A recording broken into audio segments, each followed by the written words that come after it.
So Chase Fisher, we're here, man.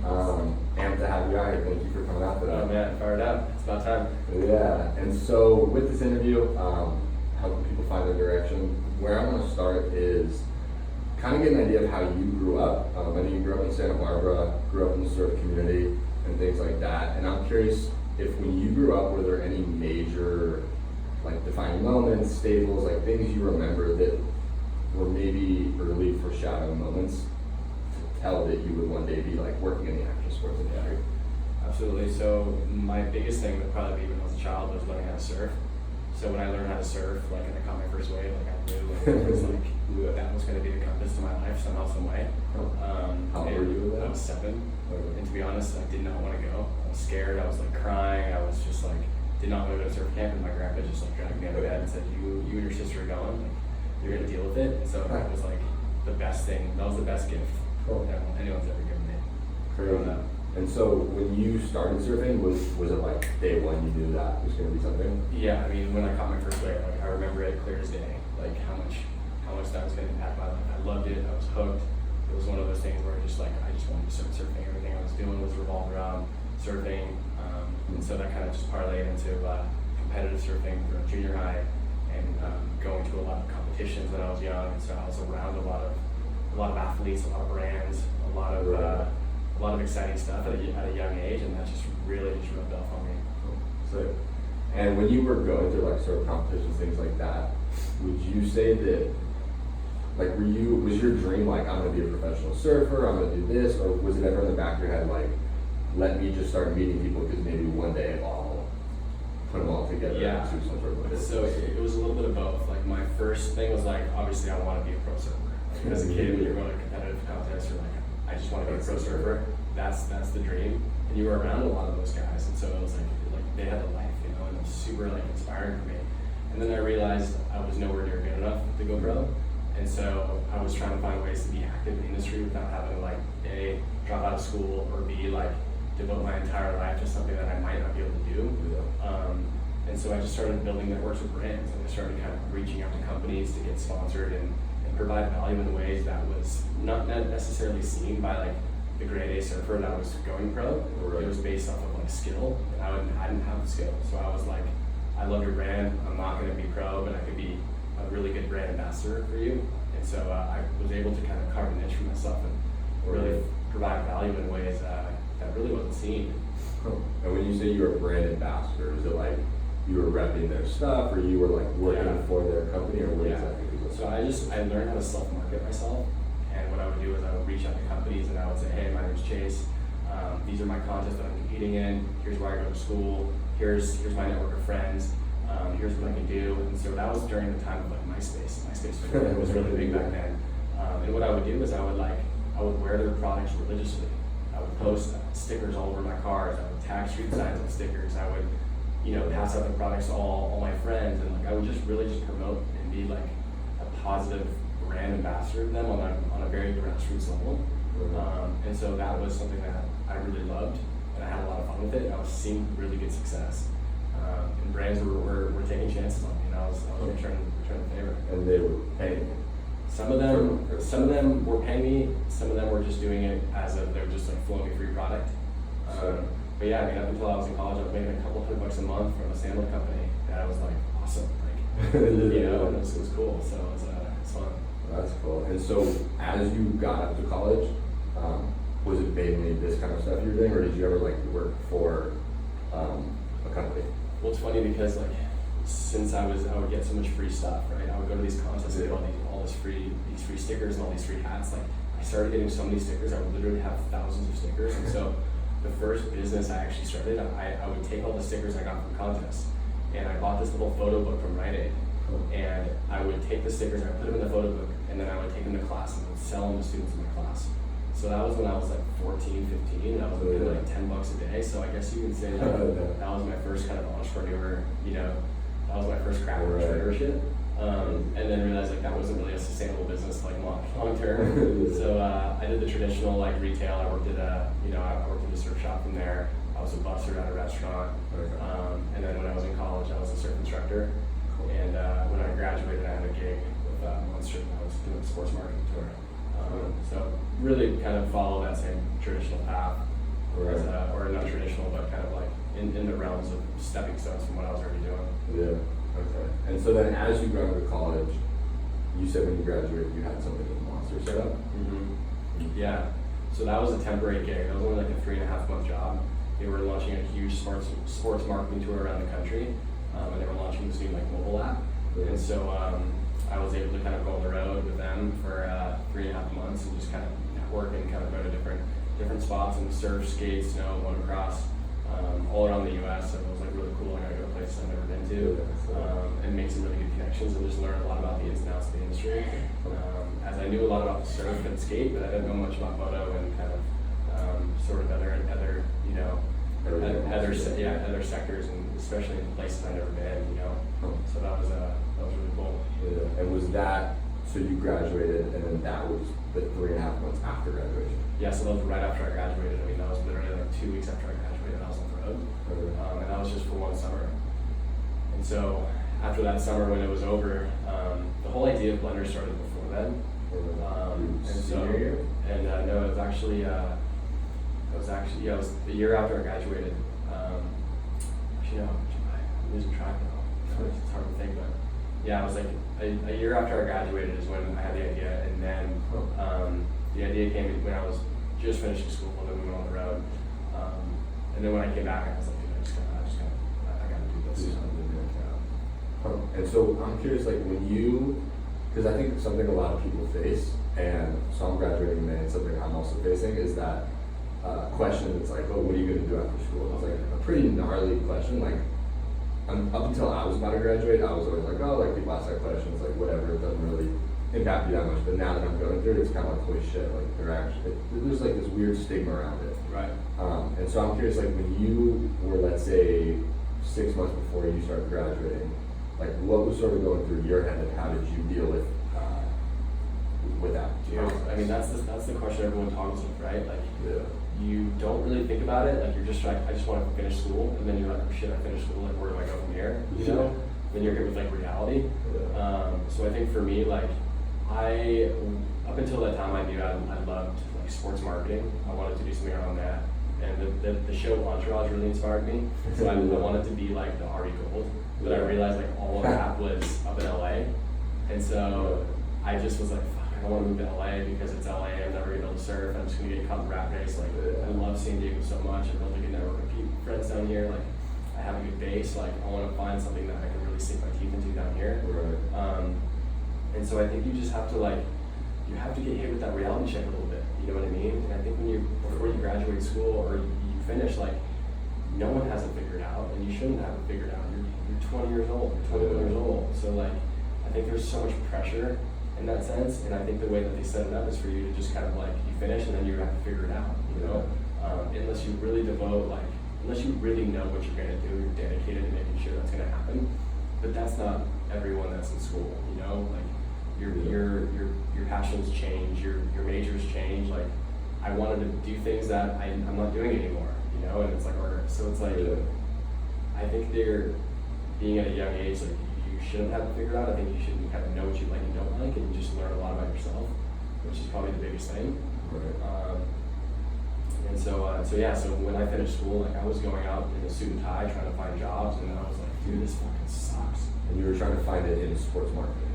Well, some of it was in sports marketing, but it wasn't really sports marketing. It was none of that was really in San Diego. So I was just trying to find anything in marketing. You know, when you're graduating, like, everyone wants the social media, they want the marketing job, even though they don't even know what marketing is. You know what I mean? And so for me, I was just trying to figure out what I wanted to do and where I wanted to go. And I think you have to kind of dive into things that you don't like to do to kind of realize okay, I don't want to do that. I know I don't want to do that. Right. And I was putting on that jacket and suit and tie, and I was like, this is not me. Okay, I don't like this, you know? And so I think you need to kind of experience things on that end of like really what you don't like to do, and then that kind of helps you shape into things that hopefully you do want to do. Yeah, totally. Cool. And so I'm curious if you could finish this question. So kind of going on that same thought process of like, we're taught as we grow up, you go to school, you get good grades, you apply for college, you go to college, you get good grades, and you get a diploma, and then dot, dot, dot. And you know what I mean? It's almost like you fall off this cliff, and like you said, like for the first time, you get a reality slap, you're figuring it out on your own.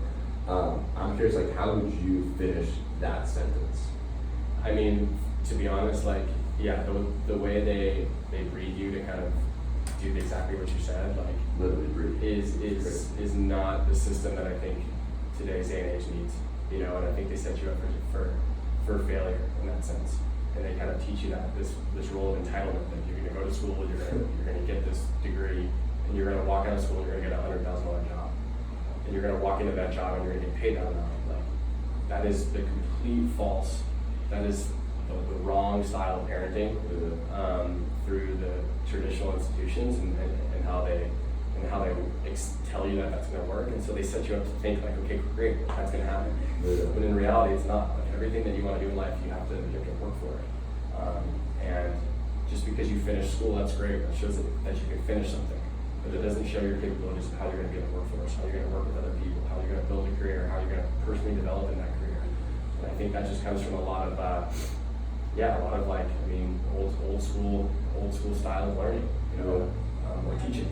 Yeah. If you were to change like anything about when you went through college and to like help you get to senior year graduation and be like way more better off, like is there anything you would have changed so that when you got there you were? I mean, when I look back on it, like if I could have started my business while I was in school, Yeah. holy shit, like Yeah. that is so valuable. So like students that are like learning about entrepreneurship at a sophomore, junior year and thinking about it, like my advice would be like start now.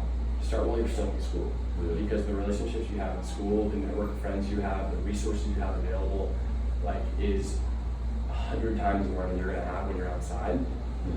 And so I think like if I had the idea when I was still in school or when I was a freshman or a sophomore, like holy shit, that would be insane. Yeah.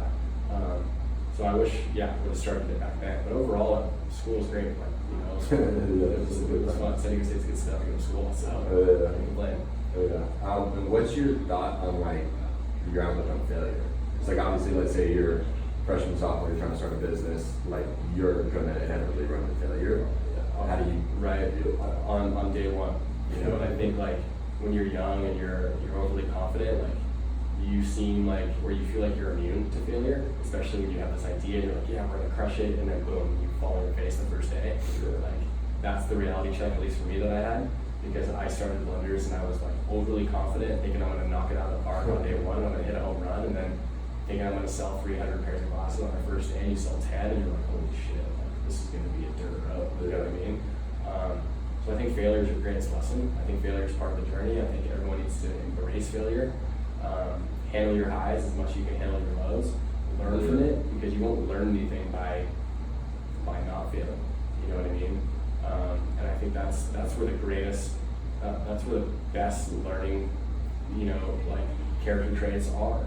Is when you fail. It's how do you respond to it? You know? I mean, there's two ways to go about it. You quit and you walk away. Nobody remembers a quitter, or you hunker down and you just keep going. Was there anything specifically you would do, like when you failed, to like pump yourself up to get back up and keep moving? I just think I mean, for me, I just knew that it was part of the process. Like I love winning, and like I know what that feels like.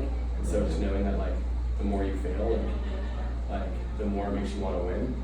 And so I think for me, it's like, you just have to have a strong mental fortitude to be able to handle those failures and learn from those failures, like, and remember the lesson it taught you. You know, if you don't learn anything from failures, like, then you're gonna touch the hot stove 500 times and get burned. But if you learn, like, okay, I touched that hot stove once, it burned me, I know where it burned me, I'm not gonna do it again. Learning from it is the biggest thing. Okay. And so to kind of touch on like what you were saying earlier, you, I believe it was at Entrepreneur Day at San Diego State, you had 300 glasses, you were like, hi, we're gonna sell all these, sold 10. And then obviously like started to hit resistance. And so as far as for like other people that, let's say they're like, man, this is like what I want to do, this is my jam, and they start acting towards that, and then they get like, let's say punched in the face, or they get, they hit like resistance as far as going there. Mm-hmm. Would you have any advice on like how they would push through the resistance? Yeah. I think the common theme of this is like everyone wants the path of least resistance. Facts. You know what I mean? Everyone wants the quick, easy win. Yeah. Everyone wants the overnight success. Like, and I was a victim of that. I wanted that too. I was searching for that unicorn. I was searching for that one-hit wonder. I was searching for that home run. Like, you want it quick, you want it fast, because everything in today's day and age is like automatic. Everything is instant. Microwave, yeah. I mean, Instagram is literally instantaneous. You can order things and have them delivered in 3 hours. Like, everything is now. So that sense of entitlement has really warped millennials' minds and anyone's minds of like when they want to start something, they expect it to happen overnight. Yeah. And so they've lost all decency of patience. They have no patience. And I think when you start something, you have to know that it's going to take time. It's going to take time for things to materialize. Like you can't have a first round knockout in your venture. Anything you try for the first time, you're going to suck at. You just are. And I think like for me, I've learned that over the years of like, it's a holistic thing. Like you apply it to every area of your life. If I was to try and, if I was trying to be a professional basketball player, like I'm gonna suck on my first day. If I've never done it. So like just accepting that and knowing that, it makes it a lot easier than being surprised at it. Was there anywhere like specific that you like learned that? Like I think it's a common understanding, but was there anything that like cemented it into your life that was like, man, like if I want Blenders to be around, like I gotta stick through the hard shit? Yeah, absolutely. I mean, that was like, Was it like surfing when you were young? They kind of taught you that? Or? Yeah, I mean, I think it's like common things in your life that you do. Yeah, surfing, like to be a professional competitive surfer, like I spent years competing, still never good enough to go pro. And so I spent years like trying to be in shape, and it's like you have to work for those things. They're not just like given to you, and then just like knowing that like, being humbled by those experiences when you do fall on your face, when things don't go as planned, because most of the time things don't go as planned,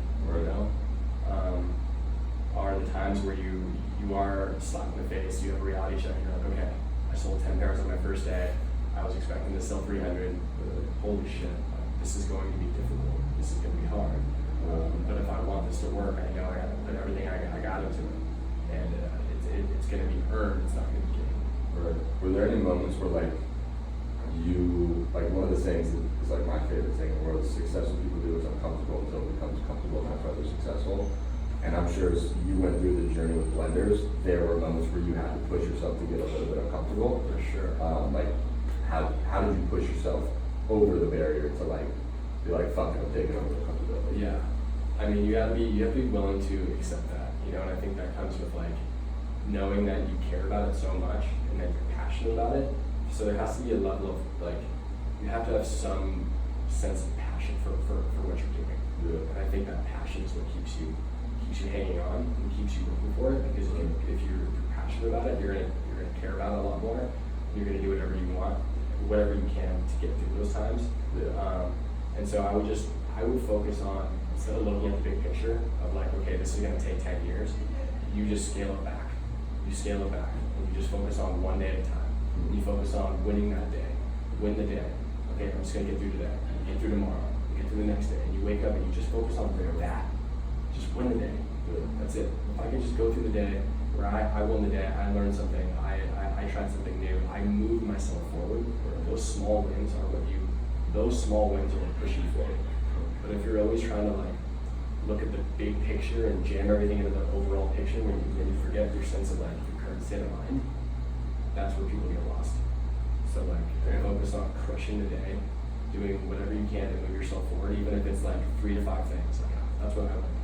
Write 3 to 5 things on a piece of paper of things that you want to accomplish that day, and those are the non-negotiables. And if you can cross those things off your list, at the end of the day, you win the fucking day. Damn. And so as you win these days, inevitably you create that big picture. Exactly, because you start to believe in yourself more. Yeah. Like people say, believe in yourself. But to be honest, you don't believe in yourself until you start seeing the results. Yeah. So the work comes before the belief. When you start doing the work, then you start seeing some results, and you start believing in yourself. Right. You can't just be like, oh, I believe in myself. Yeah, it doesn't work. Without doing anything, Yeah. you know? So wake up, start doing the work, start going through the motions, start, you know, moving yourself forward one step at a time. Makes you feel better. Yeah. Even just getting up and doing something, Yeah. you feel better about doing that one thing than as opposed to sitting on the couch and crying all day. Yeah.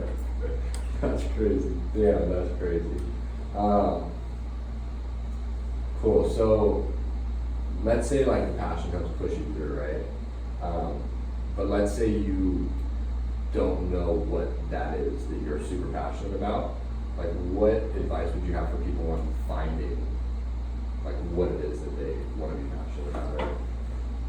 Yeah, I think that comes from basically that comes from trying something, right?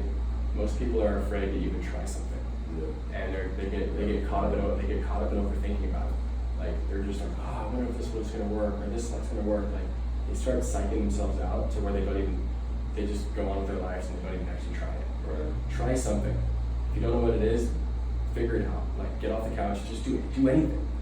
I think the more stuff you start doing, the more you start realizing what you like and what you don't like.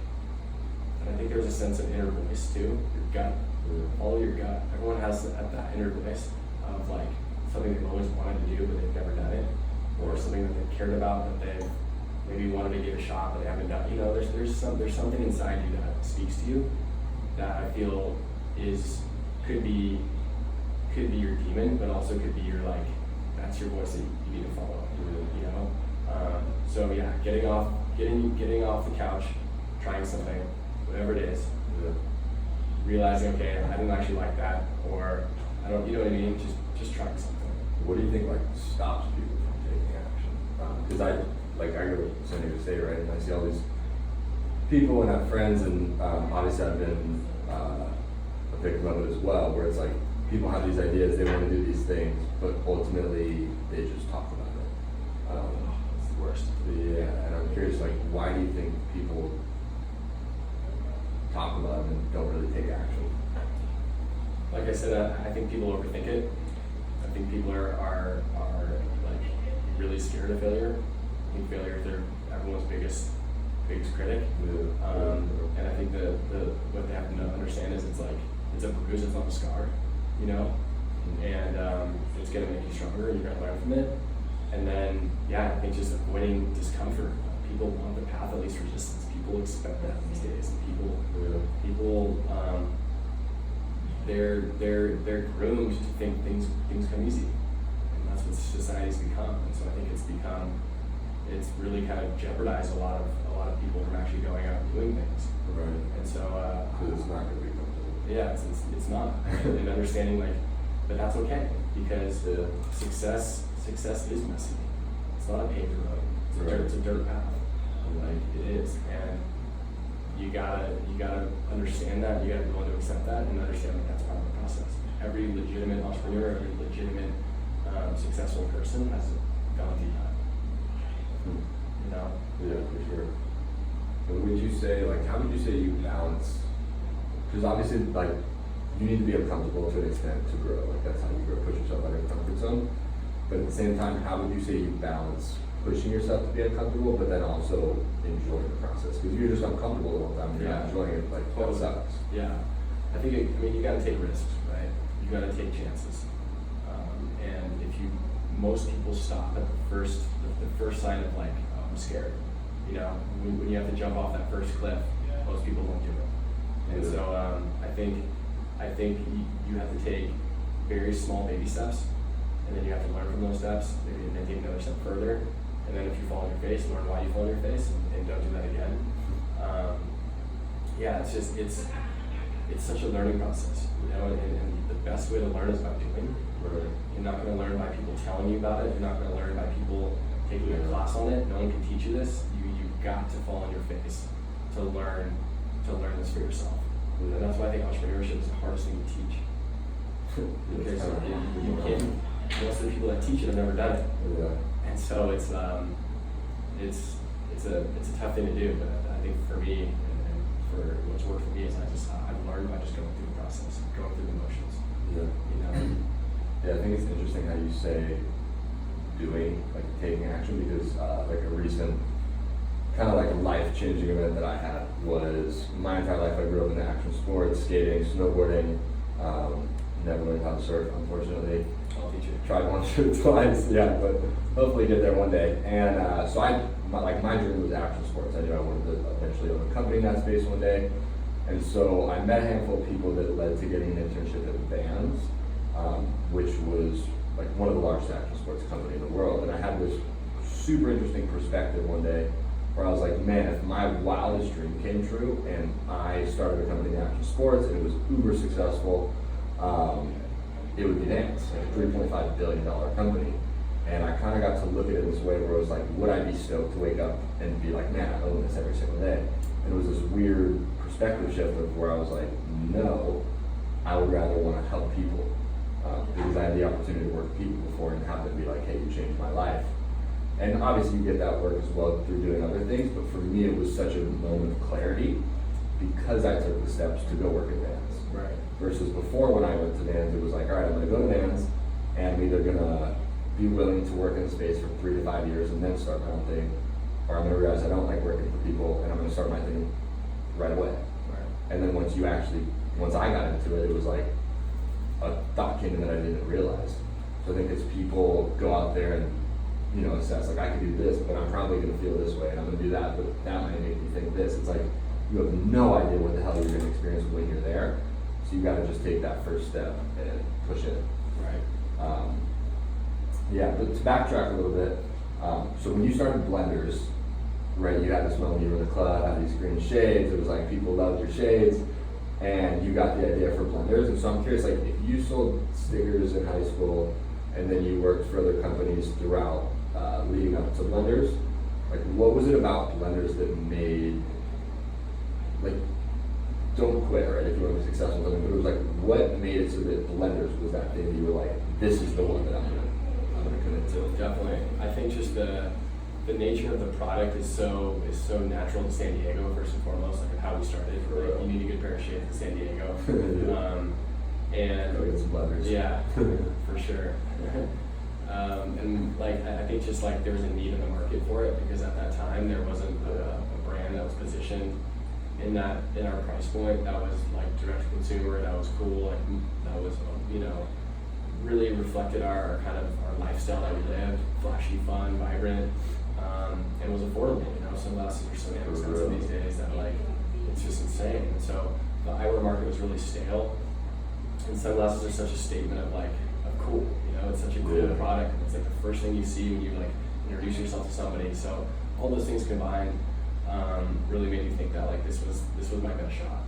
And if I can't make this work in San Diego, it's not going to work anywhere. And so that was like I felt like I just had a lot of things working in my favor in terms of the product. So that's what made me just dive into solid.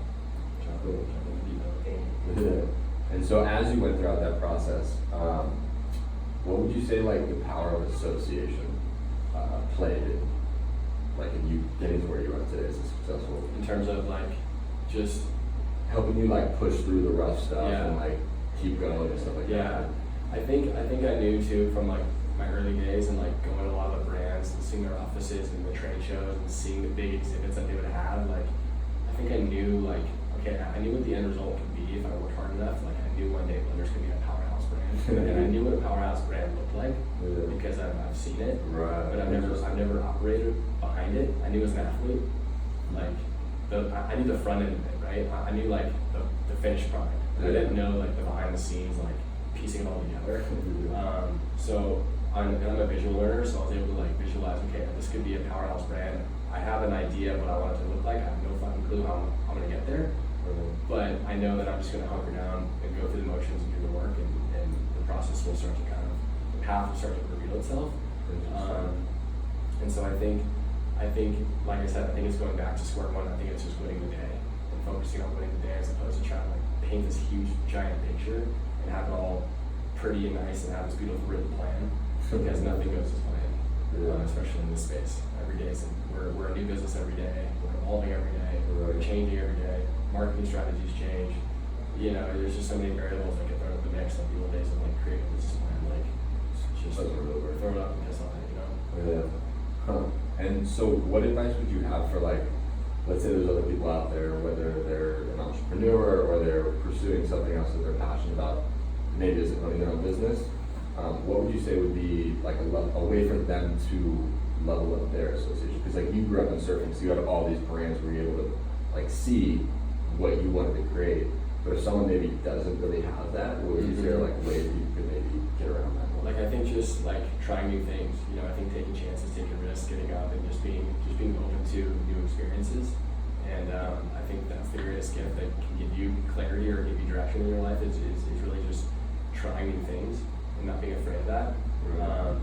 And it could just be on such a micro level. Like it could just be going up and like talking to a girl that you're afraid to talk to, or like going to eat at a restaurant that you generally wouldn't eat at, like ordering a different coffee than what you normally get. Like little things like that are just like kickers along the way that you're open to trying new things. And I think people are so confined in their space and they're like they look at things so one-dimensional that they lose sight on so many other opportunities that might be such a that could change your life. Or like that girl you talked to, or that person at the gym, or that person at the beach, like that person can change your life. You know, you just never know. And so I think there's certain things that being open to that is extremely important. Putting yourself out there and, you know, like really being, you know, experiential with that. You know, I think it comes from those little things.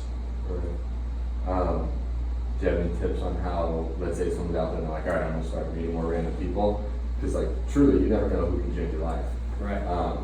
What's the tip on how to go meet a random stranger? Like ask questions, you know what I mean? Like ask questions that actually don't just, and like show that you're interested, show that you care. Look at people don't look at somebody to gain something from them, look at something from what you can learn from them, you know? I think that's the biggest thing is like, when you go to like, you know, you're passing somebody in the mall and you see him, you're like, hey, what's up? You're like, how's it going? Oh, it's going good. And then the conversation stops there. You know what I mean? But it's like, yo, what's up? Like, what have you been up to? Like, what's the best part of your day? You know, like something like that can change the dynamic of the conversation so quickly. So those are just like little things, like showing that you're engaged, asking questions, and showing that you actually are engaged, pushing yourself to be, you know, to create that as a character trait of yourself, and not just doing it once, but pushing yourself to do it all the time, and trying things that, you know, that you wouldn't normally try, being open to that. And I think just, and then really finding what you do like. And I think everyone has a sense of what they really like, but they're afraid of like fully going on with that. Another thing for me in terms of business is like, look for the problems.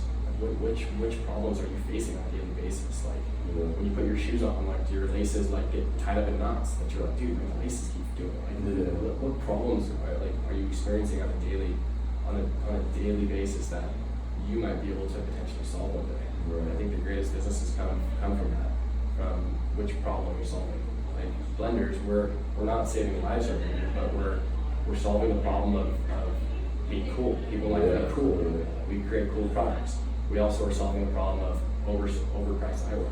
People don't want to spend $300 on sunglasses, so we're creating an alternative for them. You know, so I think looking for problems can also lead to potential solutions and potential opportunities. Right. Cool. So before I ask my last question, I'm curious if people want to get in touch with you, or maybe just like see what you're up to, see what's going on with Blenders. Like, what's a way they can sort of see what's going on in your world? For sure. So yeah, check us out on Instagram at Blenders Eyewear on Insta. I'm Chase Fisher on Insta, and then we have an office in San Diego. Our door's always open, so if you want to come over and get some shades and smash a burrito with us, we're always down. Yeah, cool. So my last question. So this podcast is about how people find direction, but like as we talked about a bunch, it's all about taking action to do that. Because if you just sit on a couch all day, you're never going to figure it out. And so we want to leave people with actionable things they can do to find a direction. And so I'm curious, what is maybe something people can go do in the next 24 to 48 hours to start finding direction in their life? I think just like one thing is stop overthinking it. Another thing is stop wishing, start doing, getting up, taking action, taking one step at a time, knowing that one step is going to bring you closer to your goals than you were previously. Be experiential and open-minded on trying new things. Like like I said, trying new restaurants, trying new food, talking to new people, you know, putting yourself out there, and then yeah, and I think just also just like going through the small wins, you know what I mean? Really soaking up those wins, writing down 5 things each day that you want to do, and holding yourself accountable. Yeah, that's huge. Cool. Well, thank you, man. I appreciate your time. Yeah, for sure. Thanks for having me.